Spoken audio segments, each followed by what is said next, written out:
وقال رسول الله صلى الله عليه وسلم كن عالما أو متعلما أو مستمعا أو محبا ولا تكن خامسا فتهلك أو كما قال عليه الصلاة والسلام শ্রদ্ধেয় সভাপতি হযরত উলামায়ে কেরাম, দূর দূরান্ত থেকে আগত সর্বস্তরের মুসলমান ভাইয়েরা আমার, আশপাশের বাড়ি ঘরে পর্দার আড়ালে বসা আমার মা ও বোনেরা, আমি আশা করি আপনারা জানেন যে আজকের এই মুবারক সমাবেশের আয়োজন স্থানীয় একটা মাদ্রাসার পক্ষ থেকে করা হয়েছে। তাই প্রথমেই আমরা জেনে নেই যে মাদ্রাসার পক্ষ থেকে এই সমস্ত ইসলামী সম্মেলনের আয়োজন কেন করা হয়। মাদ্রাসা একটা শিক্ষা প্রতিষ্ঠান। এখানে শিক্ষকগণ ছাত্রদেরকে কোরআন হাদিস শিক্ষা দেন, কিন্তু ফাঁকে ফাঁকে ওয়াজ মাহফিল ইসলামী সম্মেলনের আয়োজন কেন করে? এই প্রশ্নের জবাবটা যে হাদিসের আলোকে বুঝা আমার ধারণা মতে সহজ, এমন একটা হাদিস আমি আপনাদের সামনে তিলাওয়াত করেছি। হাদিসের মর্ম হল রাসূল করিম সাল্লাল্লাহু আলাইহি ওয়াসাল্লাম তার উম্মতের জন্য জাহান্নাম থেকে বাঁচার সর্বমোট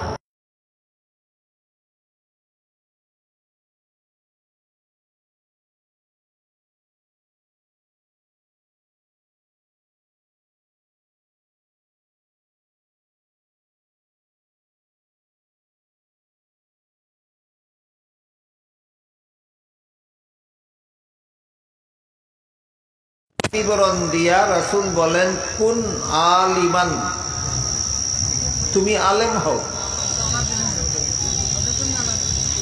এটা হলো তোমার জন্য জাহান্নাম থেকে বাঁচার এক।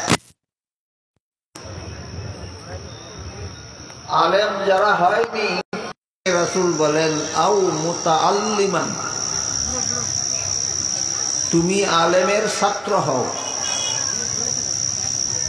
আলেমের ছাত্র হওয়াটা জাহান্নাম থেকে বাঁচার ২ নম্বর পথ। মাদ্রাসায় যারা পড়ান তারা আলেম, তারা ১ নম্বর পথে আছেন। মাদ্রাসায় যারা পড়ে তারা ছাত্র ২ নম্বর পথে আছে। রাসূলের হাদিস মতে আলেমগণ আছেন জাহান্নাম থেকে বাঁচার ১ নম্বর পথে, আর ছাত্ররা আছে জাহান্নাম থেকে বাঁচার ২ নম্বর পথে। কিন্তু আমার মনে হয় আমাদের বর্তমান সমাজের মুসলমানদের প্রতি হাজারের মধ্যে ৯৯৯ জন মুসলমান এমন আছেন যারা আলেমও না, আলেমের ছাত্রও না। হয়তো জীবনভর গৃহস্থী নিয়ে ব্যস্ত থাকেন, না হয় ব্যবসা নিয়ে ব্যস্ত থাকেন, না হয় চাকরি নিয়ে ব্যস্ত থাকেন, না হয় স্কুল কলেজের লেখাপড়া নিয়ে ব্যস্ত থাকেন, সংসারের বিভিন্ন কাজ নিয়ে ব্যস্ত থাকেন, যে কারণে হাজারের মধ্যে ৯৯৯ জন মুসলমান আলেম হওয়ারও সুযোগ নাই, আলেমের ছাত্র হওয়ারও সুযোগ নেই। এদের জন্য আল্লাহর রাসূল বলেন যারা আলেম হওয়ারও সুযোগ নাই, আলেমের ছাত্র হওয়ারও সুযোগ নাই, এদের জন্য রাসূল বলেন তুমি আলেমের কথা মনোযোগে শোনো এবং আলেমের কথা মতো জীবন যাপন করো। এটা তোমার জন্য জাহান্নাম থেকে বাঁচার 3 নম্বর পথ। হাদিসটা এ পর্যন্ত যতটুকু বলা হইল, যারা শুনেছেন বুঝেছেন, বলুন তো যারা আলেমও না, আলেমের ছাত্রও না, এদের জন্য কি জাহান্নাম থেকে বাঁচার কোনো পথ নাই? কি পথ? আলেমদের কথা মনোযোগে শুনবে, আলেমদের কথা মতো জীবন যাপন করবে। এই সুযোগটা সমাজের সর্বস্তরের মুসলমানকে এই সুযোগটা দেওয়ার জন্যই মাদ্রাসার পক্ষ থেকে এই সম্মেলনগুলি করা হয়। যেসব মানুষ আলেমও না, আলেমের ছাত্রও না, সমাজের যেসব মুসলমান মাদ্রাসার উস্তাদও না, ছাত্রও না, তাদের সবাইকে জাহান্নাম থেকে বাঁচার পথ দেখাবার জন্য মাদ্রাসার পক্ষ থেকে এই সম্মেলনগুলির আয়োজন করা হয়। কাজেই দেখুন তো আপনাদের প্রশ্নের জবাবটা পাইলেন কিনা, যে মাদ্রাসা শিক্ষা প্রতিষ্ঠান, এখানে ইসলামী সম্মেলন কেন? যারা আলেমও না, আলেমের ছাত্রও না, তাদেরকে জাহান্নাম থেকে বাঁচার পথ দেখাবার জন্য। রাসূল যে বললেন তুমি যদি আলেমও না হও, আলেমের ছাত্রও না হও, তাহলে আলেমের কথা মতো জীবন যাপন করো। আলেমের কোন কোন কথা মতো আমি জীবন যাপন করব, এই বিষয়ে ব্যাপকভাবে সমাজে আলোচনা হয় না। সে কারণে অনেক মুসলমান জানেন না যে আলেমের কোন কোন কথা মতে আমার চলতে হবে। কেউ মনে করেন নামাজ রোজা ইবাদত বন্দেগীর বেলায় আমার আলেমের কথা মতো চলতে হবে, আর আমার সংসারের কাজ আমার ইচ্ছা মতে করা যাবে না। এই ভুলে নিমজ্জিত বর্তমানের এই সমাজ। হয়তো নামাজের সময় আলেমকে জিজ্ঞেস করেন কিভাবে নামাজ পড়ব, বলে দিন। হজ করার সময় জিজ্ঞাসা করেন কিভাবে হজ করব, বলে দিন। যাকাত দেওয়ার সময় আলেমকে জিজ্ঞাসা করেন কিভাবে যাকাত দেব, বলে দিন। কিন্তু ছেলে মেয়ে বিয়ে দেওয়ার সময় নিজেদের ইচ্ছা মতোই বিয়ে দেন, আলেমের কথা মতো নয়। ব্যবসা করার সময় নিজেদের ইচ্ছা মতোই ব্যবসা করেন, আলেমদের কথা মতো নয়।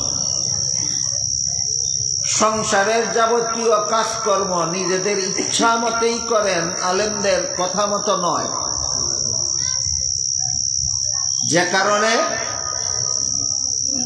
অনেকে নামাজ রোজা ইবাদত বন্দেগী করা সত্ত্বেও শুধু সংসারের কোনো কাজ হারাম উপায়ে করার কারণে,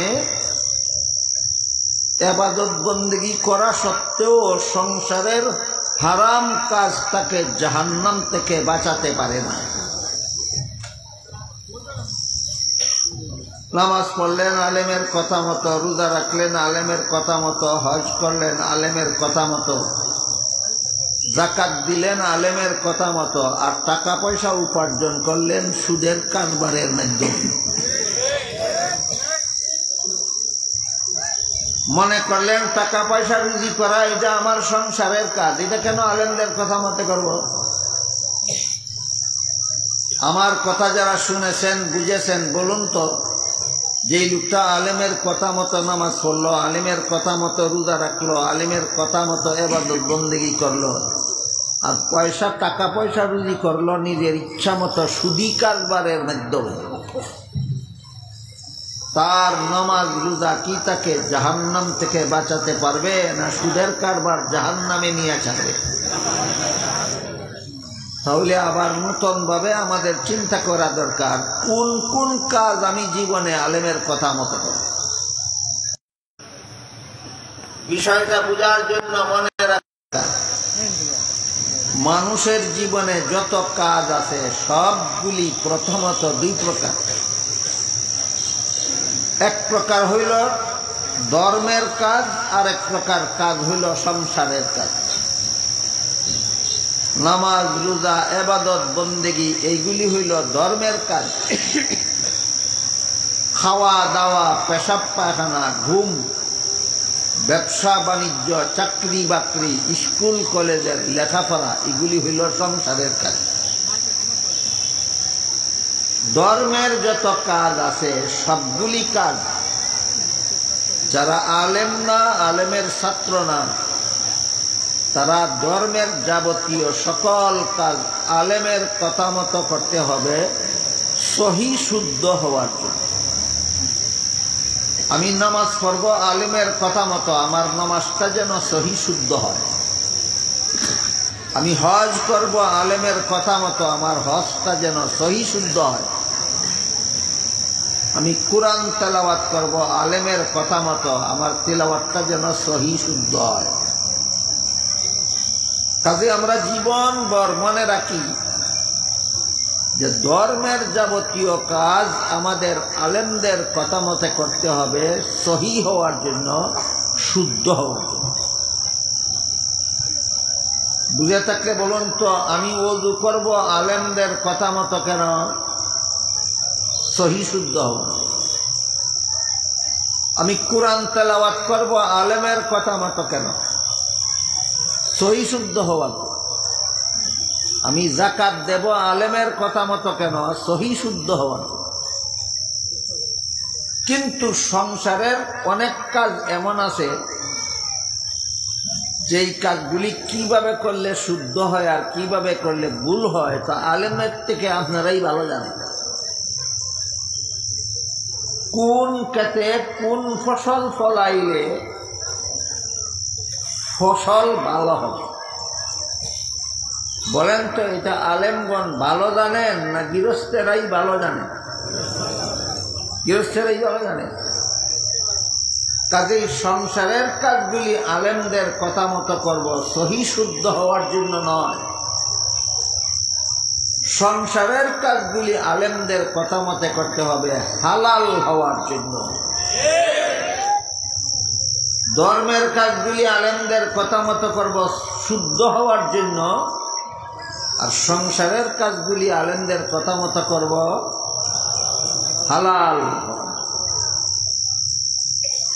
যেমন ধরুন, রাতের ঘুম একটা সংসারের কাজ। রাতের ঘুম সংসারের কাজ। ডাক্তারের পরামর্শ মতো আপনাকে রাতে কমপক্ষে 6 ঘন্টা ঘুমাতে হবে যদি স্বাস্থ্য ঠিক রাখতে হয়। কাজেই আপনি যদি রাতে কমপক্ষে 6 ঘন্টা ঘুমান, তাহলে এই ঘুম আপনার স্বাস্থ্যের জন্য যথেষ্ট। কিন্তু ঘুমটা হালাল হইল না হারাম হইল, এটা ডাক্তারে বলতে পারবে না। আমার রাতের ঘুমটা হালাল হইল না হারাম হইল, সেটা আলেমদের কাছ থেকে জেনে নিতে হবে। যেমন আপনি এশার নামাজ না পড়েই ঘুমিয়ে গেলেন, আবার ফজরের সময় না জেগেই ঘুমিয়ে রইলেন। বলুন তো, আমাদের সমাজে এমন মুসলমান পাওয়া যাবে কিনা যারা প্রতিদিন এশার নামাজ না পড়েই ঘুমায়, আবার ফজরের সময়ও ঘুম থেকে না জেগে ঘুমিয়েই থাকে? এমন মুসলমান আছে কিনা? যেই ঘুম তোমার 6 ঘন্টা পুরা হইল, যেই ঘুম তোমার স্বাস্থ্যের জন্য ভালো হইল, উপকারী হইল, কিন্তু যেই ঘুম তোমাকে এশার নামাজ পড়তে দিল না, যেই ঘুম তোমাকে ফজরের নামাজ পড়তে দিল না, এই ঘুম হালাল হইল না, এটা হারাম ঘুম হইল। কোনো সন্দেহ নাই, এক রাতের ঘুম তোমাকে জাহান্নামে নিয়ে যাবে। এক রাতের ঘুম জাহান্নামে নিয়ে যাবে। ডাক্তারের পরামর্শ মতো ঘুমাইলে স্বাস্থ্য ঠিক থাকে, কিন্তু ডাক্তারের পরামর্শ না মেনে ঘুমাইলে স্বাস্থ্যের ক্ষতি হয়, কিন্তু এই ঘুমে জাহান্নামে নেয় না। আলেমের কথা মতো না ঘুমাইলে এই ঘুম মুসলমানকে জাহান্নামে নিয়ে যায়। তাহলে ডাক্তারের কথা মতো ঘুমানি স্বাস্থ্যের জন্য জরুরি, আলেমদের কথা মতো ঘুমানি জাহান্নাম থেকে বাঁচার জন্য জরুরি। ডাক্তারের কথা মতো ঘুমাবো কেন? যেন আমার স্বাস্থ্য ভালো থাকে। আলেমের কথা মতো ঘুমাবো কেন? যেন ঘুম আমাকে জাহান্নামে নিয়ে যাইতে না পারে। অনুরূপ ভাবে খাওয়া দাওয়া সংসারের কাজ, কিন্তু হাদিস শরীফে রাসূল করিম সাল্লাল্লাহু আলাইহি ওয়াসাল্লাম বলেন, যেই ব্যক্তি বাম হাতে খাওয়া দাওয়া করে তার সাথে শয়তানে খাওয়া দাওয়া করে। আপনারা যারা মুসলমান, আপনারা জবাব দিবেন, আপনাদের নবী কি জীবনে কোনো একটা মিথ্যা কথা বলেছেন?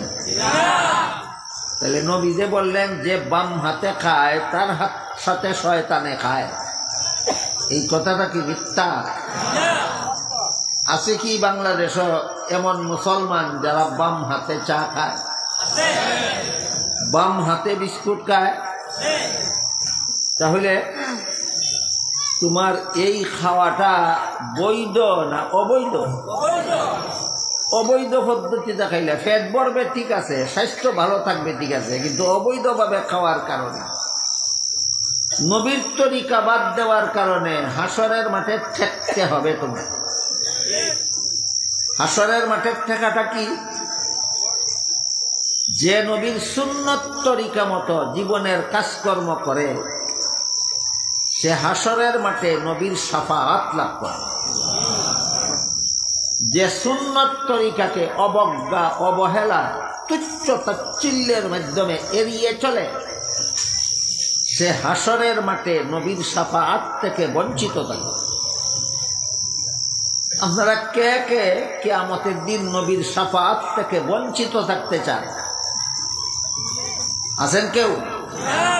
নবীর শাফাআত থেকে বঞ্চিত থাকতে চান না শাফাআত পাইতে চান?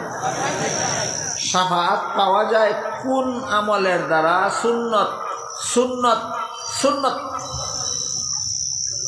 এবার বলেন, বাম হাতে খানাফিনা করা সুন্নত না ডান হাতে খানাফিনা করা সুন্নত? তুমি খামোখা বাম হাতে খানাফিনা করো, সুন্নতের বিরুদ্ধাচরণ করো, হাসরের মাঠে নবীর শাফাআত তোমার নসিবে জুটবে না। তাইলে সংসারের কাজগুলি আমাদের ইচ্ছা মতো করব না আলেমদের কথা মতো করব? আলেমদের কথা মতো করব। সহি শুদ্ধ হওয়ার জন্য না হালাল হওয়ার জন্য? হালাল। অনুরূপ ভাবে পেশাব পায়খানা করাও সংসারের কাজ, কিন্তু হাদিস শরীফে আল্লাহর রাসূল বলেন, ইজা আতাইতুমুল গাইতা ফালা তাস্তাকবিলুল কিবলাতা ওয়ালা তাস্তাদবিরুহা। হে আমার উম্মত মুসলমানেরা, তোমরা যখন পেশাব পায়খানা করতে যাও কিবলা সামনে নিয়ে অথবা কিবলাকে পিছন দিয়া পেশাব পায়খানা করিও না। কিবলাকে ডাইনে রেখে অথবা কিবলাকে বায়ে রেখে পেশাব পায়খানা করো। তাইলে পেশাব পায়খানা নিজের ইচ্ছা মতো যেমনে মনে চায় তেমনে পেশাব পায়খানা করলে এই পেশাব পায়খানা করাটা হালাল হবে না হারাম হবে? উদাহরণগুলি বুঝে থাকলে বলুন। ধর্মের কাজ আলেমদের কথা মতো করব সহি শুদ্ধ হওয়ার জন্য, কিন্তু সংসারের কাজগুলি আলেমদের কথা মতো করব কেন? হালাল।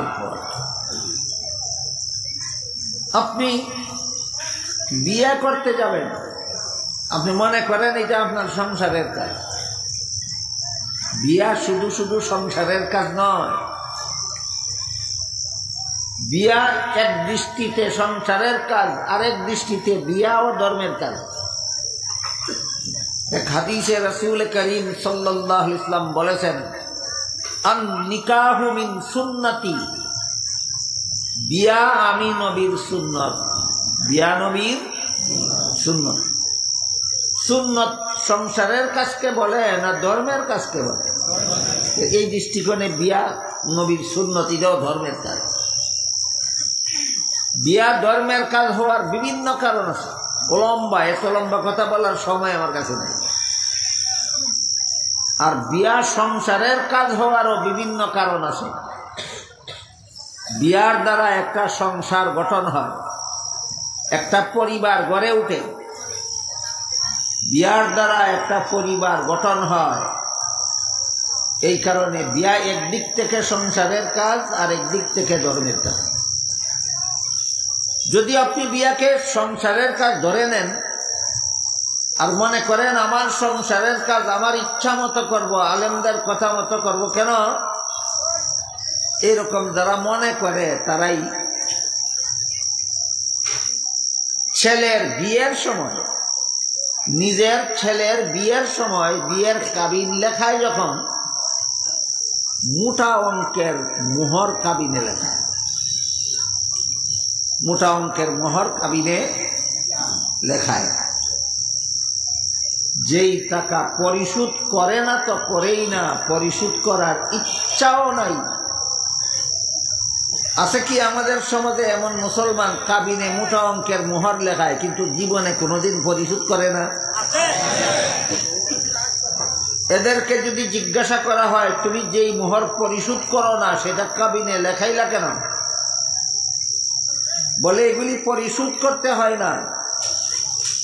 যে যত বেশি মোহর কাবিনে লেখা এটা তার তত বড় গৌরব হয়। পরিশোধ করার উদ্দেশ্যে লেখায় না, গৌরবের জন্য লেখায়। আল্লাহ কোরআনে বলেন, ওয়া আতুহুন্না সাদুকাতিহিন্না নিহলা লাকাদ আলিমনা মা ফারাদনা আলাইহিম ফি আজওয়াজিহিম। তোমাদের স্ত্রীদের মোহর পরিশোধ করা আমি আল্লাহ ফরজ করে দিলাম। ফরজ। মোহর পরিশোধ করতে হয় না, না ফরজ? ফরজ। মন গড়া মতে বিয়া করলেন, কাবিনে ইচ্ছা মতো মোহর লেখাইলেন, এটা বিবির ফরজ পাও না, পরিশোধ করলেন না। আপনি যতই নামাজ রোজা ইবাদত বন্দেগী করেন না কেন, আপনার বিয়ার কাবিনটা আপনাকে জাহান্নামে না নিয়ে ছাড়বে না। বিয়ার কাবিনটা জাহান্নামে না নিয়ে ছাড়বে না। আপনার ছেলে বিয়া করাইবেন, আপনার যেই পুরুষটা আপনার ছেলের শ্বশুর হবে, যার মেয়ে বিয়া করবে আপনার ছেলে, ওই ছেলের ভবিষ্যৎ শ্বশুরের সাথে আপনি চুক্তি করলেন, বায়না করলেন, আপনার ছেলেকে যে আমার মেয়ের কাছে বিয়া দিবেন, আমাকে একটা প্রাইভেট কার কিনে, আমার ছেলেকে একটা প্রাইভেট কার কিনে দিতে হবে, আমার ছেলেকে একটা হুন্ডা কিনে দিতে হবে,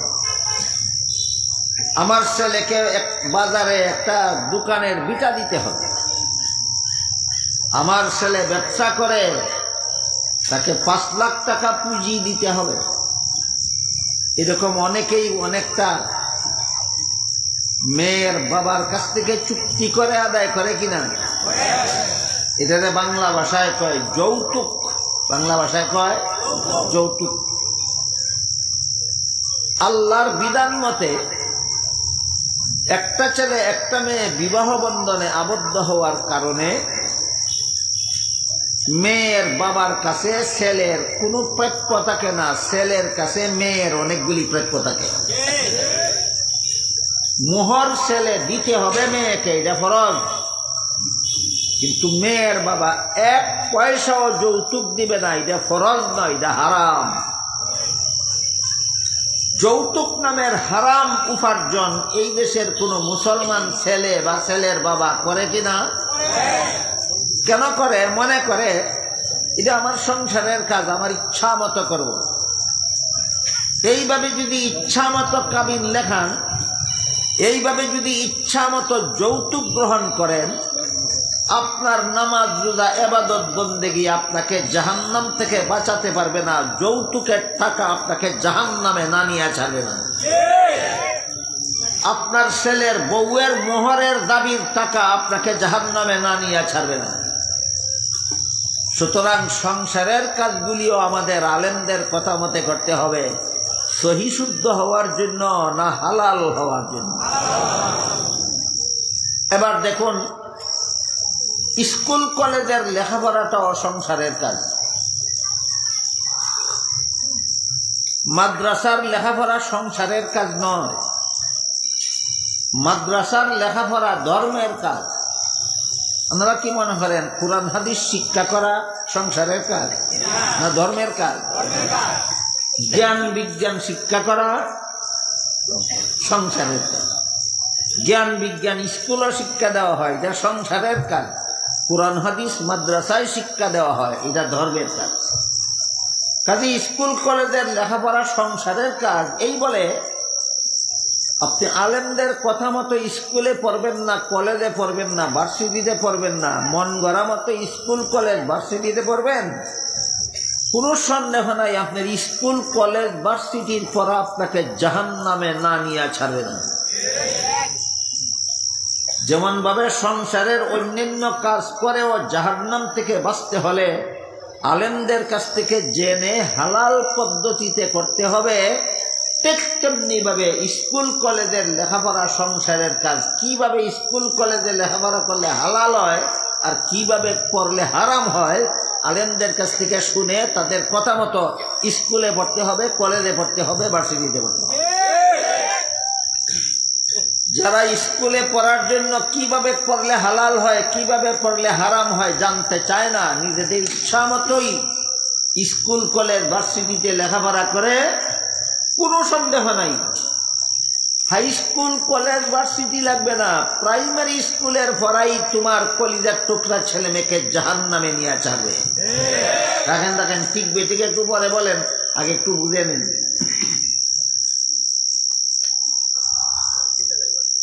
হাদিস শরীফে রাসূল করিম সাল্লাল্লাহু আলাইহি ওয়াসাল্লাম বলেন, মুরু আওলাদাকুম বিসসালাতি ইযা বালাগু সাবআ সিনিন ওয়াদরিবুহুম ইযা বালাগু আশরান আও কামা ক্বালা আলাইহিস সালাতু ওয়াস সালাম।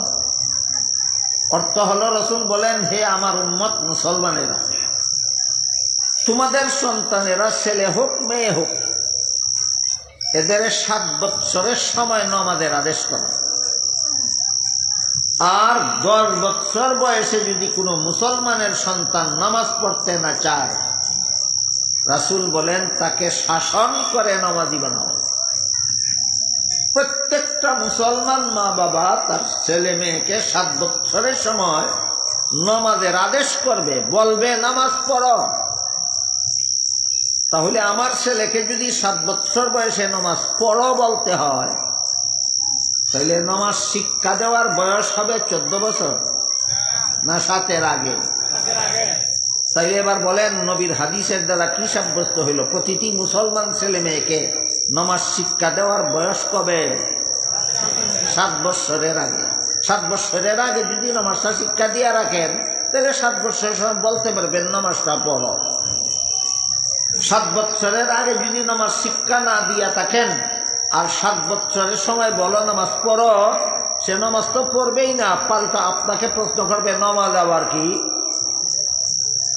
কাজী বলেন, মুসলমানের ছেলে মেয়েকে নামাজ শিক্ষা দেওয়ার বয়স কত? 7-এর আগে। 7 বছরের সময় নামাজের আদেশ করবো, 10 বছরের সময় নামাজ পড়তে না চাইলে শাসন করে নামাজি বানাবো, রাসূলের নির্দেশ। এবার আপনারা বলেন, আপনারা যে শতকরা 93 জন মুসলমানের বাংলাদেশে বাস করেন, বাংলাদেশের সমস্ত জনসংখ্যা গড়ে শতকরা 93 জন মুসলমান। বাংলাদেশের জনসংখ্যা গড়ে শতকরা 93 জন মুসলমান। এই শতকরা 93 জন মুসলমানের বাংলাদেশের কোনো একটা প্রাইমারি স্কুলে 7 বছর থেকে 10 বছরের ভিতরে মুসলমান ছেলে মেয়েদেরকে নামাজ শিক্ষা দেওয়ার কোনো ব্যবস্থা আছে? নাই। এই দেশের কোনো মুসলমান জানে না যে প্রাইমারি স্কুলে আমার ছেলে মেয়েকে নামাজ শিক্ষা দেওয়ার লেশ মাত্র ব্যবস্থা নাই। জানে কিনা? জানিনা মৃত্যু ভর্তি করে। যে সমস্ত মুসলমান নিজের ছেলে মেয়েরে 4 বছর 5 বছর 6 বছর বয়সে প্রাইমারি স্কুলে ভর্তি করে, জেনে শুনেই ভর্তি করে যে এখানে আমার ছেলে নামাজ শিখার কোনো ব্যবস্থা নাই, এখানে আমার মেয়ে নামাজ শিখার কোনো ব্যবস্থা নেই। আপনি 5 বছর বয়সে আপনার ছেলে মেয়েকে প্রাইমারি স্কুলে ভর্তি করলেন, আরো 5 বছর লেখাপড়া কইরা 10 বছর বয়সে প্রাইমারি স্কুল পাস করে হাই স্কুলে চলে গেল, বলেন নামাজি হইয়া না বেনামাজি হইয়া? বেনামাজি হওয়াটা জান্নাতে যাওয়ার পথ না জাহান্নামে যাওয়ার পথ? সুতরাং আপনারা যে দেশে বাস করেন, এই দেশের স্কুল কলেজ ভার্সিটির শিক্ষা ব্যবস্থা জাহান্নামে যাওয়ার পথ। শিক্ষা জাহান্নামে যাওয়ার পথ নয়, শিক্ষা ব্যবস্থা। প্রাইমারি স্কুলে আপনার ছেলে 1 2 3 4 5 6 7 8 9 10 11 শিখে। প্রাইমারি স্কুলে আপনার মেয়ে কল আর ম কলম, কল আর ম কলম, কল আকার লা কলা শিখে। এগুলি শিখলে জাহান্নামে যেতে হবে? যেতে হবে না। তুমি কলম শিখো, কলা শিখো, গাছ শিখো, মাছ শিখো, ফুল শিখো, ফল শিখো, ইতিহাস শিখো, ভূগোল শিখো, বিজ্ঞান শিখো, বাংলা শিখো, ইংরেজি শিখো, অঙ্ক শিখো, একটাও জাহান্নামে যাওয়ার পথ নয়। জাহান্নামে যাওয়ার পথ হইল বেনামাজি হওয়া। তাহলে স্কুল কলেজের পড়াটা জাহান্নামে যাওয়ার পথ না শিক্ষা ব্যবস্থাটা জাহান্নামে যাওয়ার পথ? কাজেই এই শতকরা 93 জন মুসলমানের বাংলাদেশের স্কুল কলেজ ভার্সিটির শিক্ষা ব্যবস্থা জাহান্নামে যাওয়ার পথ কেন হইল? মন গড়া ব্যবস্থা করেছে, আলেমদের কথা মতো নয়। প্রাইমারি স্কুলের শিক্ষা ব্যবস্থাটা যেন জাহান্নামে যাওয়ার পথ না হয়, এর জন্য যদি আলেমরা জিজ্ঞাসা করে প্রাইমারি স্কুলের শিক্ষা ব্যবস্থাটা চালু করতো, তাহলে আলেমরা বলতেন যে তুমি প্রাইমারি স্কুলের ছাত্রদেরকে বাংলা সাহিত্য পড়াও, ব্যাকরণ পড়াও, ইংরেজি সাহিত্য পড়াও, গ্রামার পড়াও, তুমি প্রাইমারি স্কুলের ছাত্রদেরকে ইতিহাস পড়াও, ভূগোল পড়াও, বিজ্ঞান পড়াও, গণিত পড়াও, বাধা নাই, শুধু 1 ঘন্টা রাখো নামাজ রোজা ইবাদত বন্দেগী শিখার জন্য, উযু গোসল পাক নাফাক শিখার জন্য 1 ঘন্টা রাখো, আর বাকি 6 ঘন্টায় তুমি সবগুলি পড়াও।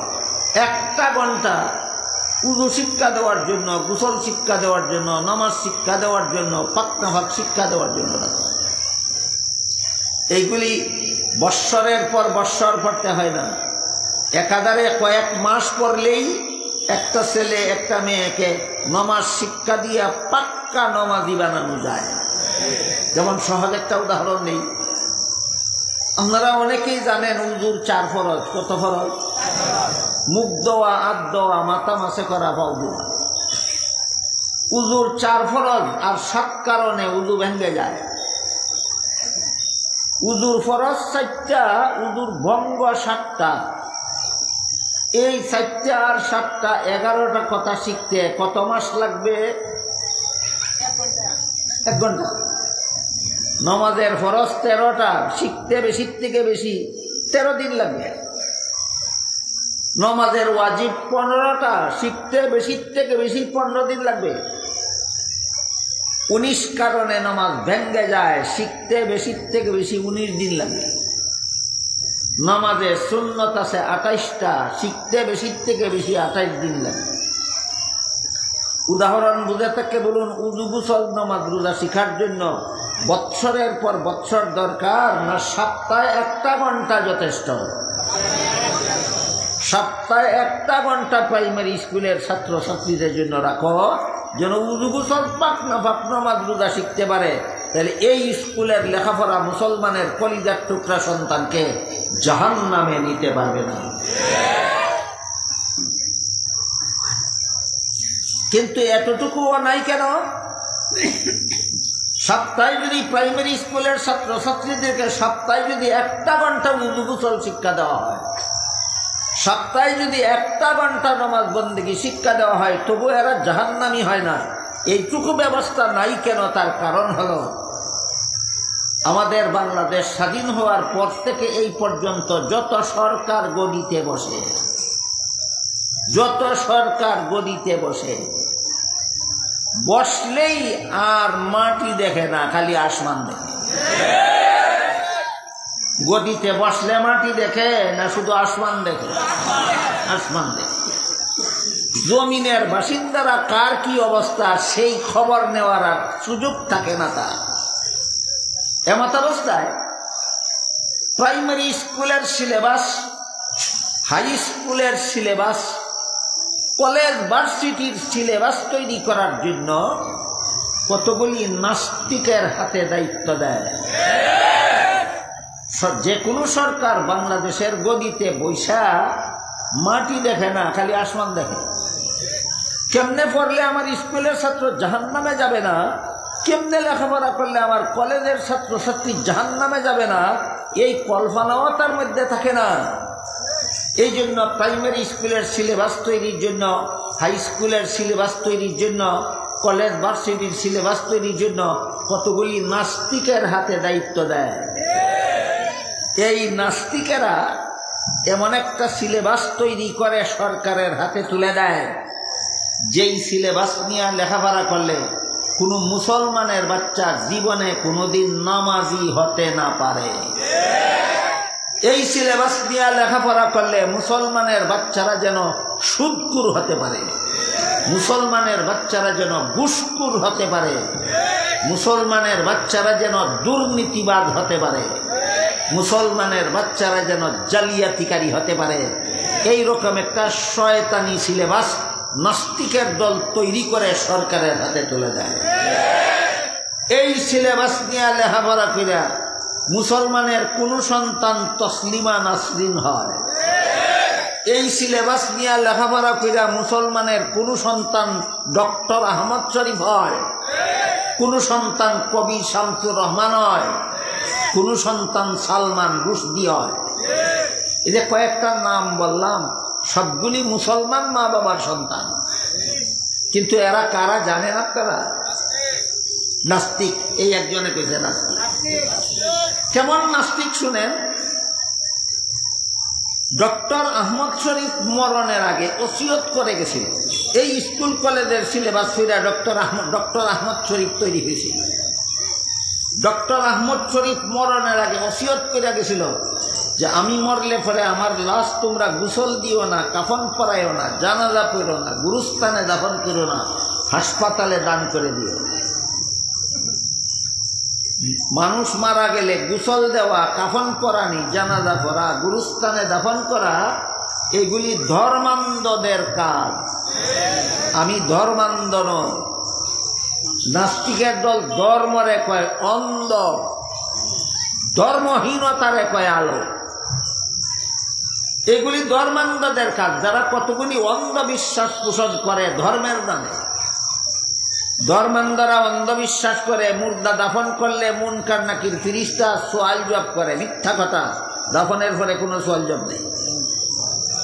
ধর্মান্ধরা বিশ্বাস করে কবরে মুনকার নাকিরের সোয়ালের জবাব দিতে না পারলে আযাব গজব হয়। মিথ্যা কথা, কবরে আযাব গজব বলতে কিছু নাই। ধর্মান্ধরা বিশ্বাস করে একদিন জীবিত হয়ে হাসরের মাঠে দাঁড়াতে হবে।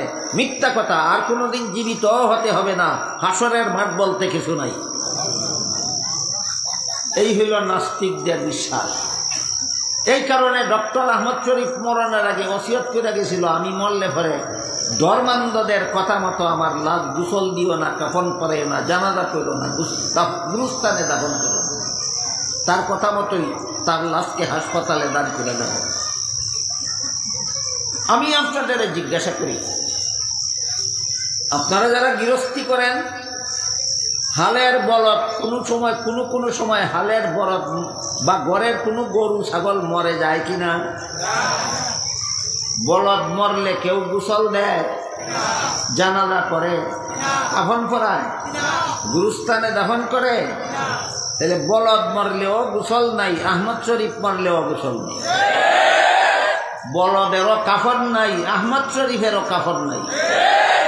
বলদেরও জানাজা নাই, আহমদ শরীফেরও জানাজা নাই। বলদেরও গুরুস্থান নাই, আহমদ শরীফেরও গুরুস্থান নেই।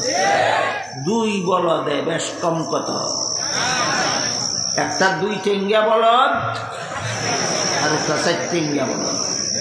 4 টেঙ্গা বলদটা অশিক্ষিত বলদ, 2 টেঙ্গাটা শিক্ষিত বলদ। এরকম শিক্ষিত বলদ বানাবার মতো শিক্ষা ব্যবস্থা নাস্তিকেরা সিলেবাস তৈরি করে আমাদের ওই যে সরকারেরা গদির বুইয়া জমিন দেখে না, খালি আসমান দেখে, তারা তো তুলে দেয়। এটা হলো আলেমের কথা মতো শিক্ষা ব্যবস্থা প্রতিষ্ঠা না করে মন গড়া শিক্ষা ব্যবস্থা প্রতিষ্ঠা করার বিস্ফল। এবার শুনেন তসলিমা নাসরিন। তসলিমা নাসরিন জীবনে যত বই পুস্তক লিখেছে এর মধ্যে তসলিমার লেখা একটা বইয়ের নাম আছে অপরপক্ষ।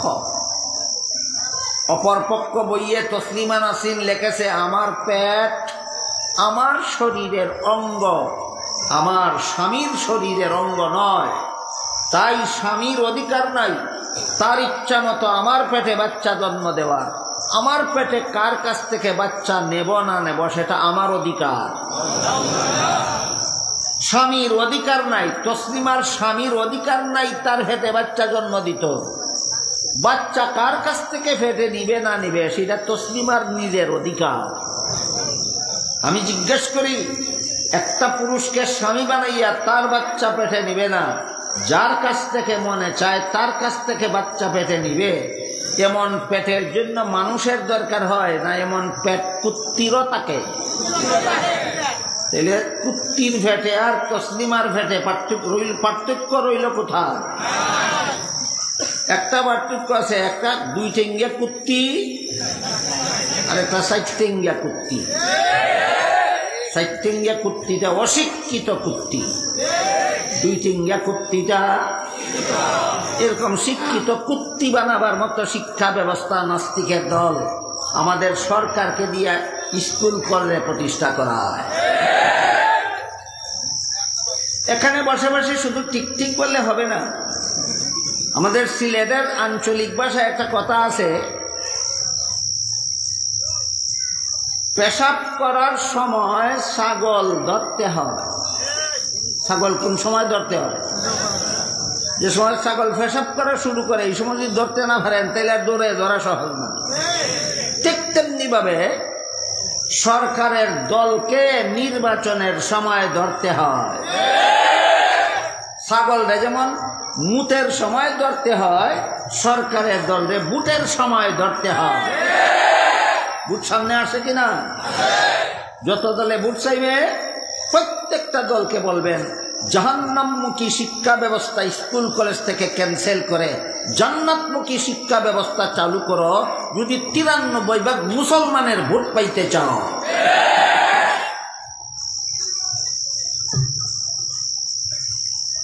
এই নির্বাচনী ইশতেহার যারা দিবে না, এদের নির্বাচন বয়কট করবেন, এদের কাউকে ভোট দেবেন না। একটা প্রার্থীও যদি জাহান্নামমুখী শিক্ষা ব্যবস্থার পরিবর্তে জান্নাতমুখী শিক্ষা ব্যবস্থা প্রবর্তন করতে যদি একটা প্রার্থীও যদি রাজি না থাকে, একজন জনগণ একটা প্রার্থীকেও একটা ভোটও দিবেন না। মুতে সাকি ধরা হয়ে যাবে। সাকি ধরতে হয় মুতের সময়, আর সরকার ধরতে হয় বুটের সময়। সরকার ধরতে হয় কোন সময়? বুটের সময়। তো আমি বলতেছিলাম স্কুল কলেজের লেখাপড়া সংসারের কাজ। আলেমদের কথা মতো পড়ব কেন? হালাল হওয়ার জন্য। আলেমদের কথা মতো পড়ব কেন? হালাল হওয়ার জন্য। যে শিক্ষা ব্যবস্থা মুসলমান ছেলে মেয়েকে নমাজ শিখাতে পারে না, এই শিক্ষা ব্যবস্থা হালাল নয়। এই শিক্ষা ব্যবস্থা হালাল নয়। অনুরূপভাবে আজকাল অনেকেই বলে থাকেন রাজনীতি করা সংসারের কাজ। খুব ভালো কথা, আমি একটু সময়ের জন্য মেনে নিলাম রাজনীতি করা সংসারের কাজ। আমার এতক্ষণের কথা যারা শুনেছেন বুঝেছেন, বলুন সংসারের কাজ নিজের ইচ্ছা মতো করার কথা না আলেমদের কথা মতো? কেন? হ্যাঁ, হালাল হওয়ার। রাজনীতি যদি সংসারের কাজই হয় তাহলে আলেমদের কথা মতো করো, রাজনীতি হালাল হবে। ইচ্ছা মতো রাজনীতি করবে আলেমদের কথা ছাড়া, কোনো সন্দেহ নাই তোমার রাজনীতি তোমার গাড়ে দইরা জাহান্নামে পৌঁছাইয়া দেবে। তাই ঠিক বেঠিক করে দিবেন, আমি একটু বুঝাইয়া লই। রাজনীতি দুই প্রকারের আছে, এক প্রকারের রাজনীতি হালাল আর এক প্রকারের রাজনীতি হারাম। আজকের থেকে মনে রাখবেন, এক প্রকার রাজনীতি হালাল আর এক প্রকার রাজনীতি হারাম। জানা দরকার কিনা হালাল রাজনীতি কোনটা আর হারাম রাজনীতি কোনটা? যে রাজনীতির দ্বারা জনগণের অধিকার রক্ষা হয় সেই রাজনীতি হালাল।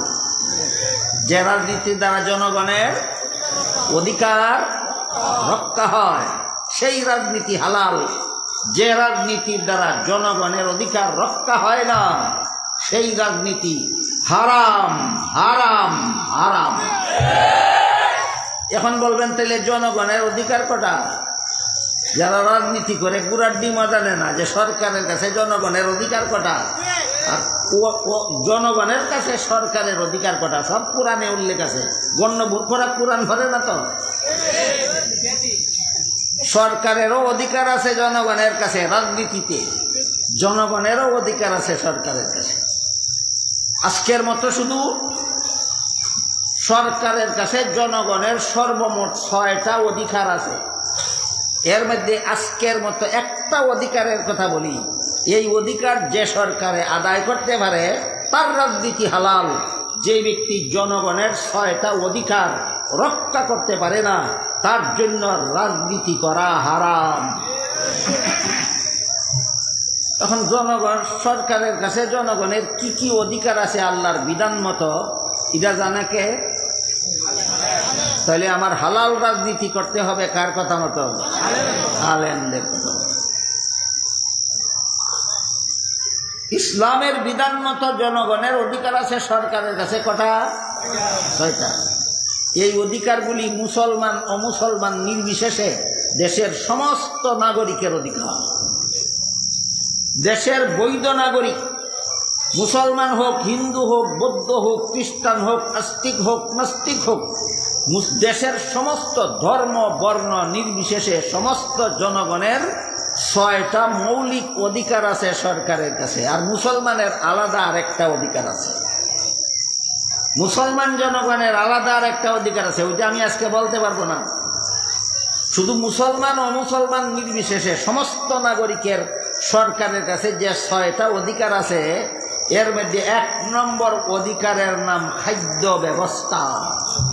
খাদ্য ব্যবস্থা মানে কোনো কৃষক যদি তার জমিন চাষ করিয়া তার যে পরিমাণ বাৎসরিক খাদ্যের দরকার সেই পরিমাণ খাদ্য যদি তার ক্ষেত থেকে উৎপাদন হয় তাহলে তার খাদ্য ব্যবস্থা করা সরকারের আর দায়িত্ব থাকে না। কোনো ব্যবসায়ী যদি ব্যবসার মুনাফার দ্বারা সারা বছরের খাদ্য ব্যবস্থা সম্পন্ন হয়ে যায় তার খাদ্য ব্যবস্থা করা সরকারের আর দায়িত্ব থাকে না।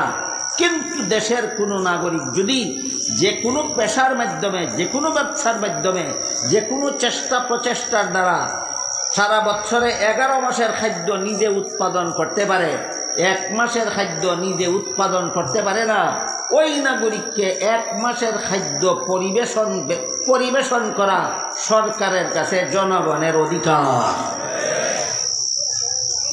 একটা মানুষও দেশের কোনো রাত্রে না খাইয়া ঘুমাইতে পারবে না। এই খাদ্য ব্যবস্থা যে সরকার বাস্তবায়ন করতে পারে তার জন্য রাজনীতি করা হালাল। আর সে জনগণ মরে না খাইয়া আর সরকার মরে গি খাইয়া, এই সরকারের রাজনীতি হারাম হারাম হারাম। হযরত উমর ফারুক রাদিয়াল্লাহু আনহু যখন সরকার প্রধান মনোনীত হলেন, আপনারা জানেন হযরত উমর একটা দেশের প্রেসিডেন্ট ছিলেন। হযরত উমর যখন এই প্রেসিডেন্ট মনোনীত হলেন, কোরআনের ভাষায় খলিফা বলা হয়, আমাদের বর্তমান রাজনৈতিক পরিভাষায় প্রেসিডেন্ট বলা হয়। খলিফা উমর খলিফা মনোনীত হওয়া মাত্রই বের হয়ে গেলেন আমার সমস্ত নাগরিকরা আজকের খাদ্য পাইল কিনা তদন্ত করার জন্য। গিয়া দেখলেন একটা ঘরের মধ্যে একটা বিধবা মহিলা, ঘরে খাদ্য নাই, এতিম বাচ্চারা খাওয়ার জন্য কাঁদতেছে। জিজ্ঞাসা করলেন, তোমার বাচ্চারা কান্দে কেন, তুমি কি করো? মহিলা উমরকে চিনত না, এই জন্য মহিলা মনে করছে ইনি একজন মুসাফির। মহিলা উমরকে বলে, আমি শুনেছি উমর সরকার প্রধান মনোনীত হয়েছে, এই উমর সরকার প্রধান মনোনীত হওয়ার অযোগ্য। আমার এতিম বাচ্চারা পেটের ক্ষুধায় কাঁদতেছে, উমরে খবর নিতে আসলো না, এই উমর প্রেসিডেন্ট হওয়ার অযোগ্য। তুমি একটা মুসাফির আসছো আমার খবর নিতে, তোমার মতো মুসাফির এই দেশের প্রেসিডেন্ট হওয়া দরকার ছিল। এই কথা শুনে খলিফা উমর গোলামকে নিয়ে সরকারি খাদ্য গুদামে ঢুকলেন। সরকারের ধনভাণ্ডার, সরকারের অর্থ তহবিল, জনগণের এই সমস্ত প্রয়োজন পুরা করার জন্য, জনগণের যেখানে রাস্তা নাই সেখানে রাস্তা নির্মাণ করে দেওয়ার জন্য, যেখানে বিল্ডিং নাই সেখানে বিল্ডিং নির্মাণ করে দেওয়ার জন্য, যেখানে হাসপাতাল নাই সেখানে হাসপাতাল নির্মাণ করে দেওয়ার জন্য, যার ঘরে খাদ্য নাই তার ঘরে খাদ্য পরিবেশন করার জন্য সরকারের অর্থ তহবিল। আমাদের দেশের সরকারের অর্থ তহবিল এই সমস্ত কাজের জন্য নয়। আমাদের দেশের সরকারদের অর্থ তহবিল তাকে বিদেশে কোটি কোটি টাকার বাড়ি নির্মাণ করার জন্য। খলিফা ওমর গোলামকে নিয়ে সরকারি গুদামে ঢুকলেন, ঢুকে বললেন, আটার বস্তা আমার গাড়ি উঠে। প্রেসিডেন্টে গুলাম রে কয়, আটার বস্তা আমার ঘাড়ে উঠে দাও। গুলামে কয়, আমার মতো গুলাম আপনার সাথে থাকা অবস্থায় আটার বস্তা গুলামে প্রেসিডেন্টের ঘাড়ে উঠে দিবে, যে কেমন কথা আপনি বললেন? খলিফা উমর গুলামকে কইলেন, এই গুলাম, কাল হাসরের বিচারে আল্লাহ যখন জিজ্ঞাসা করবেন যেই দেশের প্রেসিডেন্ট ছিল উমর, সেই দেশের একটা বিধবা মহিলার এতিম বাচ্চা রাত্রে উপবাস ছিল কেন, জব তুই দিবি কিনা বল। গোলামা কয়, না হুজুর, এমন প্রশ্নের জব তো আমি দিতে পারবো। তখন উমর বলেন, তাইলে বোঝা গেল দায়িত্বটা তোর না, দায়িত্বটা আমার। আমার দায়িত্ব আমাকেই পালন করতে দে। তোরকে হেরে দিয়ে গুলাম বাধ্য হইয়া আটার বস্তা প্রেসিডেন্টের ঘাড়ে উঠাইয়া দিল।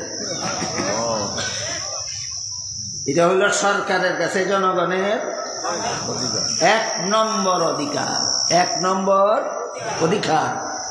যার ঘরে খাদ্য নাই তার ঘরে কোনো উপায়ে খাদ্য পরিবেশনের ব্যবস্থা যেই রাজনীতিবিদরা করতে পারে না, এবার বলুন এদের রাজনীতি হালাল না হারাম? তাইলে পরিষ্কার করে বলেন, সংসারের কাজগুলি আলেমদের কথা মতো করবো কেন? হালাল। স্কুলে আলেমের কথা মতো করবো কেন? রাজনীতি আলেমের কথা মতো করবো কেন? হালাল হওয়ার। এবার সামনের দিকে যাই। আল্লাহ রসুল বলেন, তুমি আলেম হও, এটা তোমার জন্য জাহান্নাম থেকে বাঁচার 1 নম্বর পথ। আলেম যারা হতে পারোনি তাদের জন্য রসুল বলেন, তুমি আলেমের ছাত্র হও, এটা তোমার জন্য জাহান্নাম থেকে বাঁচার 2 নম্বর পথ। আলেমের ছাত্র যারা হতে পারোনি তাদেরকে বলেন, তোমরা শুধু ধর্মের কাজগুলি আলেমদের কথা মতো করো না, জীবনের সকল কাজ। ধর্মের কাজগুলি আলেমদের কথা মতো করবো কেন? শুদ্ধ হওয়ার জন্য। আর সংসারের কাজগুলি আলেমদের কথা মতো করবো কেন? হালাল। ক্লিয়ার হয়েছে নি কথা? হালাল হওয়ার। এরপরে রাসূল বলে, অগত্যা কারো বেলায় যদি এমন অবস্থা দাঁড়ায় যে আলেমও হইতে পারলো না, আলিমের ছাত্রও হইতে পারলো না, আলিমের কথা শোনারও সুযোগ পাইল না, এমন যদি হয় কারো বেলায়, আলেমের কথা শোনার সুযোগ পায় না কিভাবে? মাদ্রাসার ওয়াজ মাহফিলে আসলেই তো আলেমের কথা শোনা যায়। আলেমের কথা শোনার সুযোগ না হওয়ার বিভিন্ন পরিস্থিতি হইতে পারে। যেমন ধরুন, এক ব্যক্তি 10 বছরের জন্য জেলখানায় বন্দী হয়ে গেল, 20 বছরের জন্য জেলখানায় বন্দী হয়ে গেল, আজীবনের জন্য জেলখানায় বন্দী হয়ে গেল। মাদ্রাসার মাহফিলে আসতেও পারে না, আলেমের কথা শোনারও সুযোগ পায় না। এই লোকটা জাহান্নামে যাক না বাঁচার দরকার? এই লোকটা কেমনে বাঁচবে? রাসূল বলেন তোমার জন্য জাহান্নাম থেকে বাঁচার 4 নম্বর পথ হলো তুমি শুধু অন্তর দিয়া আলেমকে মহব্বত করো। অন্তর দিয়ে আলেমকে মহব্বত করাটাই তোমার জন্য জাহান্নাম থেকে বাঁচার শেষ পথ। এটা একটা অত্যন্ত মহামূল্যবান নির্দেশ আল্লাহর রাসূলের, যা বর্তমান সমাজের বহু মুসলমান না জানার কারণে, না বুঝার কারণে, যেখানে আলেমদেরকে আন্তরিকভাবে মহব্বত করে জাহান্নাম থেকে বাঁচার কথা ছিল, সেখানে আজকাল বহু বড় বড় পণ্ডিতেরা পর্যন্ত আলেমদেরকে ঘৃণা করে জাহান্নামে চলে যায়। প্রশ্ন করে কোন যুক্তিতে আলেমকে মহব্বত করব? যুক্তি খুঁজে। যখন ওই কারো ইসলামের কোনো বিধান পালন করতে মনে চায় না, তখন ওই যুক্তির বেড়াজাল তৈরি করে ইসলামের বিধানকে পাশ কেটে এড়িয়ে যেতে চায়। এটা একটা শয়তানি চক্রান্ত। হাকিমুল উম্মত হযরত আল্লামা আশরাফ আলী থানভী রাহমাতুল্লাহি আলাইহি আল মাসালিহুল আকলিয়া নামক কিতাবে লিখেছেন, ইসলামে এমন কোনো বিধান নাই যার পক্ষে চূড়ান্ত কোনো যুক্তি নাই। ইসলামের সবগুলি বিধান চূড়ান্ত যুক্তিসম্মত। বুঝে থাকলে বলুন, ইসলামের কতটা বিধান যুক্তিসম্মত? সবগুলি। কেমন যুক্তি? সাধারণ যুক্তি না চূড়ান্ত যুক্তি? চূড়ান্ত যুক্তি। কিন্তু ইসলামের সকল বিধানের যুক্তি বুঝার যোগ্যতা সকল পণ্ডিতের মাথায় নাই। যেই পণ্ডিতের মাথায় নাই যুক্তি বুঝার যোগ্যতা, সেই পণ্ডিতে কয় কোন যুক্তিতে?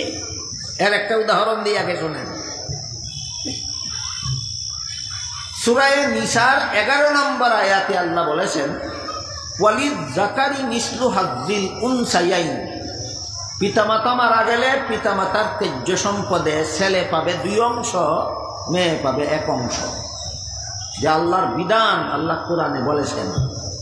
আজকে নতুন শুনেছেন না আরো কোনোদিন শুনেছেন? বলেন, পিতামাতার মারা গেলে তাদের সম্পদে ছেলে কত অংশ পায়, মেয়ে কত অংশ পায়? আজকে যারা ইসলামের বিধানের যুক্তি বুঝার যোগ্যতা যাদের মাথায় নাই, এই সমস্ত কুযুক্তিওয়ালারা বলে আমরা সমান অধিকার চাই, ছেলে মেয়েকে যে পরিমাণ দেব ছেলেকে সেই পরিমাণ দেব, বলে কিনা? তাহলে আল্লাহ কত বড় ভুল করলেন ছেলেরে 2 অংশ দিয়ে, এটা একটু বোঝা দরকার। পণ্ডিতের দলে কয় ছেলে মেয়ে সমান অধিকার, ছেলে যে পরিমাণ পায় মেয়ে সেই পরিমাণ পাইতে হবে। আর আল্লাহ বলেন ছেলে ভাইবে 2 অংশ, মেয়ে ভাইব 1 অংশ। তাহলে তো পণ্ডিতরার যুক্তি মতো আল্লাহ একটু ভুল করছে। এবার আল্লাহর ভুলটা আমরা একটু বোঝার চেষ্টা করি। ইসলামের বিধানে ছেলের জীবনে খরচের খাত আছে 3টা। ছেলে যেদিন থেকে সাবালক হয় সেদিন থেকে তার লালন পালনের দায়িত্ব বাবার উপর বর্তায় না, ছেলের নিজের উপর বর্তায়। 2 নম্বর, ছেলে যখন বিয়ে করে তখন ছেলের বউ ফেলার দায়িত্ব বাপের উপরে যায় না, ছেলের উপরেই থাকে। 3 নম্বর, ছেলের ঘরে যখন সন্তানাদি হয় এই সমস্ত নাতি নাতল লালন পালন করা দাদার দায়িত্ব নয়, এই সন্তানদের বাবা ওই লোকের ছেলের দায়িত্ব। সুতরাং ছেলের জীবনে খরচের খাত আছে 3টা। সাবালক হওয়ার পর থেকে নিজের লালন পালন, বিয়ে করার পর থেকে বউ পালন, সন্তান জন্ম হওয়ার পর থেকে সন্তান পালন। ছেলের জীবনে খরচের খাত আছে 3টা। মা বাবার সম্পত্তিতে অংশ পাইছে 2টা, খরচ আছে 3টা, অংশ পাইছে 2টা। এই কথাটা মনে রাখবেন, ভুলে যাবেন। এবার আসুন মেয়ের জীবনে। ইসলামের বিধানে মেয়ের জীবনে বিয়ের পূর্ব পর্যন্ত লালন পালনের দায়িত্ব বাবার, বিয়ের পর থেকে মরণ পর্যন্ত লালন পালনের দায়িত্ব স্বামীর। নিজের লালন পালনের দায়িত্ব নাই, দাম্পত্য সঙ্গী লালন পালনের দায়িত্ব নাই, নিজের গর্ভজাত সন্তানের লালন পালনের দায়িত্ব নাই। মেয়ের জীবনে খরচের খাত নাই একটাও, অংশ পাইছে 1টা। বলেন মেয়ের জীবনে খরচ আছে কটা? 1টাও না। অংশ পাইছে কটা? এবার বলেন 3 খরচওয়ালা 2 অংশ পাইলে বেশি পায় না নাই খরচওয়ালার 1 অংশই বেশি? পণ্ডিতের ঘরের পণ্ডিতে অত কথা বুঝে না, খালি বুঝে 1 থেকে 2 বেশি। এই সমস্ত পণ্ডিতরার মাথায় কি পরিমাণ জ্ঞান আছে আপনাদের বোঝাবার জন্য একটা উদাহরণ দেই, একটা গল্প বলি।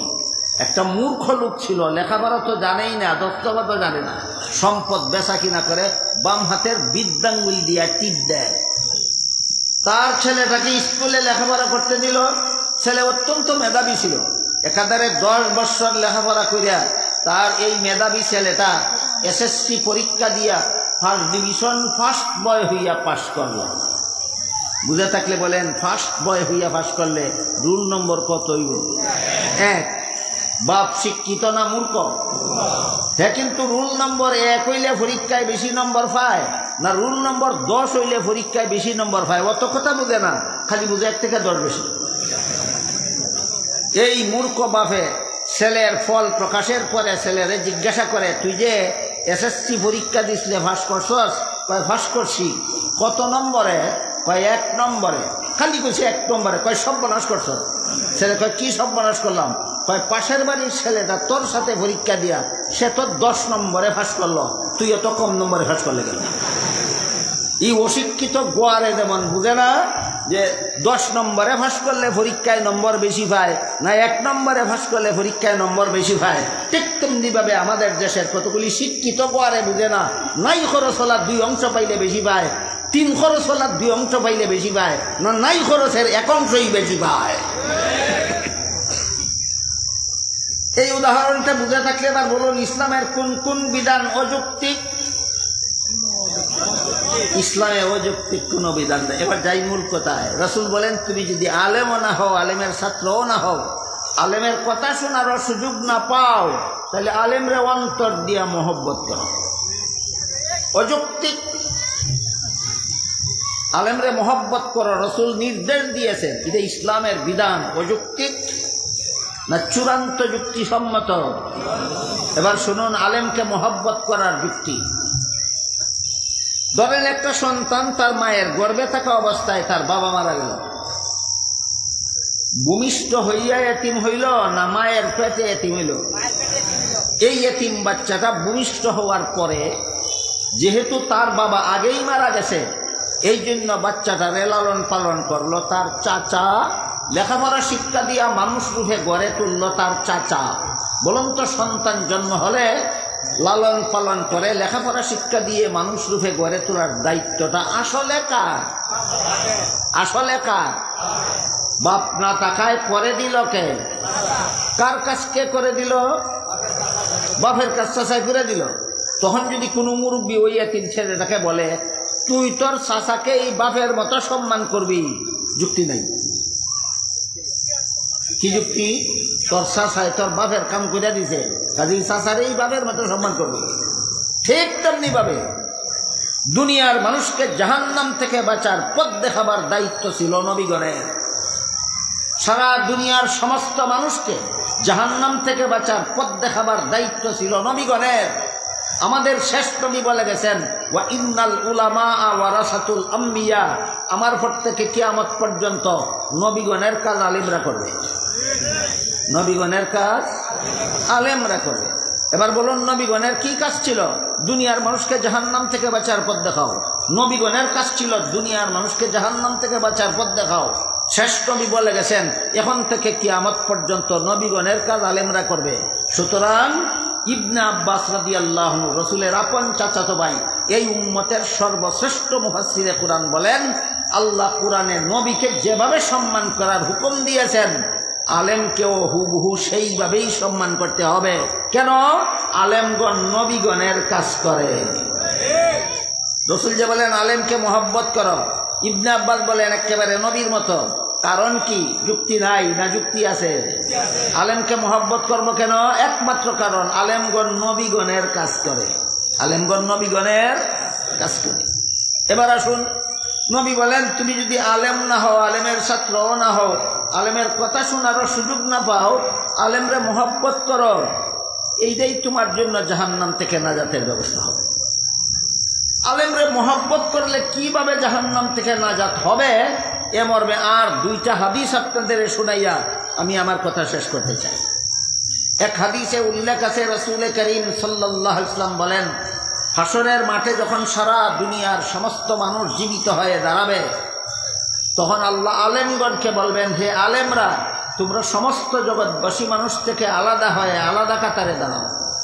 রাসূল বলেন, আল্লাহর হুকুমে আলেমগণ যখন অন্য সকল মানুষ থেকে আলাদা হয়ে আলাদা কাতারে দাঁড়াবে, তখন আল্লাহ আলেমদেরকে বলবেন, আমি আল্লাহ দুনিয়াতে তোমাদেরকে আলেম হওয়ার সৌভাগ্য দান করেছিলাম, জাহান্নামের আগুন দিয়ে জ্বালাবার জন্য নয়, তোমরা জান্নাতে চলে যাও। এখানে একটা প্রশ্ন আছে, রাসূল বলেছেন আলেমদেরকে আল্লাহ জান্নাতে দিবেন, তাইলে আলেমগণে নামাজ রোজা না করলে অসুবিধা কি? আলেমগণ সুদকুর, ঘুষকুর, মদকুর, গাঞ্জাকুর হইলে অসুবিধা কি? আলেমগণ দুর্নীতিবাজ, জালিয়াতিকারী হইলে অসুবিধা কি? এই প্রশ্নের সংক্ষিপ্ত জবাব, আলেম দুই প্রকার। এক প্রকার আলেম সমাজের দৃষ্টিতে আলেম হয়, আল্লাহর দৃষ্টিতে নয়। আরেক প্রকার আল্লাহর দৃষ্টিতে আলেম হয়। বুঝে থাকলে এবার বলেন, আলেম কত প্রকার?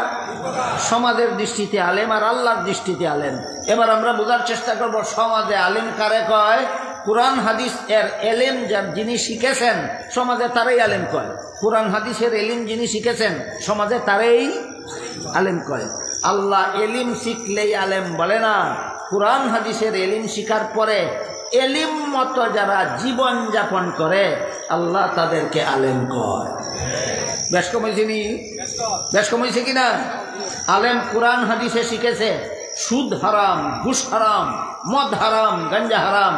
এর ফলে যদি কোনো আলেম সুদের কারবারেই জড়িত থাকে, ঘুষের লেনদেনেই জড়িত থাকে, এই আলিম আল্লাহর দৃষ্টিতে আলেম না শুধু জনগণের দৃষ্টিতে আলেম? এই রকম আলেম যারা কোরআন হাদিসের এলেম শিখে কিন্তু এলেম মতো জীবনযাপন করে না, হাদিস শরীফে আল্লাহ রসুল বলেছেন এই সমস্ত আলেমগণ দুনিয়াতে যত দুষ্ট আছে সকল দুষ্টের মধ্যে জঘন্যতম দুষ্ট হইল ওই সমস্ত আলেমগণ যারা এলেম মতো জীবনযাপন করে না। এলেম মতো জীবনযাপন করে না। এই জন্যই আপনারা দেখতে পাবেন সমাজে কিছু আলেম এমন আছেন যারা হারামকে হারাম বলেন, হালালকে হালাল বলেন। আবার কিছু আলেম এমন বাইর হয় হালালকে হারাম, হারামকে হালাল বলে দেয়, হারামকে হালাল বলে দেয়। যেমন মাজার পূজা হারাম, মাজার পূজা হারাম, উরুস করা হারাম, উরুসে মাজারের বাবার কাছে গিয়া দোয়া করা হারাম, মাজারের বাবার কাছে সুখ শান্তি চাওয়া হারাম, মাজারের বাবার কাছে ধন সম্পদ চাওয়া হারাম, মাজারের বাবার কাছে গুনাহ মাফ চাওয়া হারাম। এগুলি কোনো বাবাই দিতে পারে না, দেওয়ার মালিক একমাত্র আল্লাহ। বুঝে থাকলে বলেন, মাজারের বাবা আপনাকে সন্তান দিতে পারে? মাজারের বাবা আপনার সেজদা গ্রহণ করতে পারে? মাজারের বাবা আপনাকে সুখ শান্তি দিতে পারে? মাজারের বাবা আপনাকে ধন সম্পদ দিতে পারে? পারে না। এরপরও যারা উরুস করে বাবার কাছে গিয়া চায় কিনা বলুন? চায়। এটা হালাল না হারাম? যখন সত্যিকারের আলেম আল্লাহর দৃষ্টিতে যারা আলেম এরা যখন মাজার পূজাকে হারাম বলেন তখন ফাঁকে ফুঁকে একটা দুইটা দুষ্ট আলেম বাইর হয়, বেরিয়া কয় হারাম নয় হালাল। কোরআন হাদিসে এইরকম মাজার পূজা হালাল না হারাম? সুতরাং যে সমস্ত মৌলবীরা মাজার পূজাকে হালাল বলে, মাজারে যে এই সমস্ত অপকীর্তি করাকে যে সমস্ত মৌলবীরা হালাল বলে, এরা হক্কানি আলেম, সঠিকপন্থী আলেম না দুষ্ট আলেম? আল্লাহ রসুল সাবধান করে গেছেন, আলেমের অনুসরণ করো, আলেমকে মোহাব্বত করো, দুষ্ট আলেমের নয়, সঠিকপন্থী আলেমের। কাজেই আল্লাহর দৃষ্টিতে যারা আলেম তারা তো বেনামাজি হতেই পারে না, আল্লাহর দৃষ্টিতে যারা আলেম এরা তো সুদকুর ঘুষকুর হতেই পারে না। সুতরাং আল্লাহ ওই সমস্ত আলেমদেরকে হাসরের মাঠে বলবেন তোমরা জান্নাতে চলে যাও। গেল একটা হাদিস। আরেক হাদিসে উল্লেখ আছে, আল্লাহ রসুল বলেন আল্লাহর হুকুমে আলেমগণ যখন হাসরের মাঠ থেকে জান্নাতে রওনা হবেন, তাদের জান্নাতে যাওয়ার পথের পাশে কিছু গুনাহগার মুসলমান দাঁড়িয়ে থাকবে। এক একজন গুনাহগার মুসলমান জান্নাতগামী আলেম এক একজন আলেমকে পিছন থেকে ডেকে বলবে, হুজুর আমি আপনাকে দুনিয়াতে মোহাব্বত করতাম, তার প্রমাণ হইল আমি একদিন আপনাকে এক গ্লাস পানি পান করেছিলাম। আরেকজন গুনাহগার আলেম আরেকজন আলেমকে জান্নাতগামী আলেমকে পিছন থেকে ডেকে বলবে, হুজুর আমি দুনিয়াতে আপনাকে মোহাব্বত করতাম, তার প্রমাণ আমি একদিন আপনাকে এক বদনা উজুর পানির ব্যবস্থা করে দিয়েছিলাম। আমি আপনাদের জিজ্ঞাসা করি, একজন সাধারণ মানুষ একজন আলেমকে এক গ্লাস পানি পান করতে দিল, এক বদনা উজুর পানির ব্যবস্থা করে দিল, দুশ্মনির কারণে না মহব্বতের কারণে? কত হাজার টাকা লাগে এটা বুঝে শুনে বলেন। একজন আলেমকে মহব্বত করে এক গ্লাস পানি পান করতে দিতে কতশো টাকা লাগে? 1 টাকাও না। এক বদনা উজুর পানি পুকুর থেকে এনে দিতে কতশো টাকা লাগে? 1 টাকাও না। প্রমাণ হয়ে গেল আলেমকে মহব্বত করতে ধন সম্পদ টাকা পয়সা লাগে না, এমন একটা অন্তর লাগে যে অন্তরটা বুঝবে যে এরা নবীগণের কাজ করে। এবার বুঝে থাকলে বলুন, আলিমকে মহব্বত করতে ধন সম্পদ টাকা পয়সা লাগে না, এরা যে নবীগণের কাজ করে এটা বুঝার মতো একটা অন্তর লাগে। এই কথাটা যারা জানে না, বুঝে না, এদের কাছে ওই দুনিয়াদার কিছু আলেম যে আছে এরা বলে তোমাদের সবাই যাব 40 মিনিট বয়ান করব, 1,25,000 টাকা দিতে হবে। বলে কিনা? কমিটি যদি বলে এত টাকা আমাদের তবিলে নাই, তখন মৌলবী কয় আলেমের প্রতি মহব্বত থাকলে টাকা যেভাবে পারো গিয়া জোগাড় করো। এই মৌলবী কি বুঝাইলো? আলেমরে মহব্বত করতে 1,20,000 টাকা লাগে, আর আল্লাহ রাসূল বলেন 1 গ্লাস পানি লাগে। বিষয়টা আপনাদেরকে বুঝাইতে পারলাম? মৌলবী আপনারা কি বুঝায়? আলিমরে মহব্বত করলে 1,20,000 টাকা লাগে, আর নবী বলেন আলেমকে মহব্বত করতে 1 গ্লাস পানি লাগে। এই মৌলবীর কথা মতো আলিম মহব্বত করবেন না নবীর কথা মতো? হ্যাঁ, এটা মনে রাখবেন, বলবেন না কোনোদিন। যারা মোটা অঙ্কের টাকার চুক্তি না করে ওয়াজ মাহফিলে যায় না, এরা দিনদার আলেম নয়, দুনিয়াদার আলেম। এরা আপনাদেরকে জাহান্নাম থেকে বাঁচাবার জন্য বয়ান করে না, পকেট গরম করার জন্য বয়ান করে। রাসূল বলেন যখন এই গুনাহগার মুসলমানগণ আলেমদের পিছন থেকে ডাকবে আর বলবে হুজুর আমি আপনাকে মহব্বত করতাম, প্রমাণ হইলে 1 গ্লাস পানি পান করাইছিলাম, আর একজন বলবে আমি আপনাকে মহব্বত করতাম, প্রমাণ হইল 1 বদনা উজুর পানির ব্যবস্থা করে দিয়েছিলাম, কিন্তু আজকে আমার গুনার কারণে আল্লাহ হুকুম দিয়া দিছে জাহান্নামে যাওয়ার জন্য। আল্লাহ রাসূল বলেন গুনাহগার মুসলমানদের মুখে এই কথা শুনে আলেমগণ নিজেদের জান্নাতে যাওয়া বিরতি দিয়ে দাঁড়িয়ে যাবেন, দাঁড়িয়ে বলবেন আল্লাহ এরা ঠিকই কইছে, আমারে মহব্বত করতে এই জন্য 1 গ্লাস পানি পান করাইছিল, ওই লোকটা ঠিকই কইছে আমারে মহব্বত করতে এই জন্য 1 বদনা উজুর পানির ব্যবস্থা করে দিয়েছিল। আল্লাহ তখন বলবেন আলেমরা শোনো, এদের গুনার কারণে আমি হুকুম দিয়া দিছি জাহান্নামে যাইতো, কিন্তু তোমরা যেহেতু সাক্ষী দিলে তোমাদেরকে মহব্বত করত, এই জন্য আমি এদেরকে মাফ করে দিলাম। আলেমরা তোমরাও জান্নাতে যাও, এই সমস্ত গুনাহগার মুসলমানদেরকে সাথে নিয়ে যাও। কত নম্বর পথে জাহান্নাম থেকে নাজাত পেল? 4 নম্বর। 1 নম্বর নিজে আলেম হও, জাহান্নাম থেকে বাঁচার 1 নম্বর পথ। 2 নম্বর আলেমের ছাত্র হও, জাহান্নাম থেকে বাঁচার 2 নম্বর পথ। 3 নম্বর আলেমের কথা মতো জীবনযাপন করো, জাহান্নাম থেকে বাঁচার 3 নম্বর পথ। 3টা শুধু গই যার হাতছাড়া হয়ে গেছে। আল্লাহ রাসূল বলেন আলেমকে মহব্বত করো, এইভাবেই আল্লাহ তোমাকে নাজাত দিয়া দিবেন। এবার আমি আপনাদের জিজ্ঞাসা করতে চাই, আলেমকে 1 গ্লাস পানি পান করাইয়া মহব্বত করলেও যদি জাহান্নাম থেকে নাজাতের ব্যবস্থা হয়, তাহলে যেই মাদ্রাসায় আলেম তৈরি হয় এই মাদ্রাসায় 1 টন রড দিলে, 1000 ইট দিলে, আর 50 ব্যাগ সিমেন্ট দিলে 1 গ্লাস পানির থেকে কম মূল্য দিল না অনেক বেশি? তাহলে ওইগুলি কি আমাদের জাহান্নাম থেকে নাজাতের ব্যবস্থা হতে পারে না? আপনাদের মানসার মুফতি সাহেবকে বলেছেন 5 তলা একটা বিল্ডিং এর ফাউন্ডেশন দেওয়া দরকার, ছাত্র ছাত্রীদের জায়গা সংকুলন হইতেছে না, বসার জায়গা নাই, এই জন্য আপনাদের কাছে আবেদন করতে বলেছেন এই নব পরিকল্পিত বিল্ডিংটার কাজ শুরু করার জন্য আপনারা যে পারেন 1 টন রড দিয়া, যে পারেন 1000 ইট দিয়া, যে পারেন 10 ব্যাগ সিমেন্ট দিয়া শরীর থাকুন, যেন মাদ্রাসার মুতাবিম সপ্তাহ ছাত্র উস্তাদ সহ কিয়ামতের দিন আল্লাহকে বলতে পারেন আল্লাহ যেই মাদ্রাসায় আলেম তৈরি হয় এই মাদ্রাসা আপন আপন সাধ্য মতো সাহায্য করেছে। রাজি আছেন কেউ? তাহলে আপনারা কোথায় আছেন? যারা রাজি আছেন তাদেরকে মিষ্টি করেন, কে কি দিবেন না দিবেন এই কয়েক মিনিটের মধ্যে আপনারা বসা থাকলে আমি দোয়া করে দেবো। এরপর কয়েক মিনিটের মধ্যে একটা মিষ্টি করে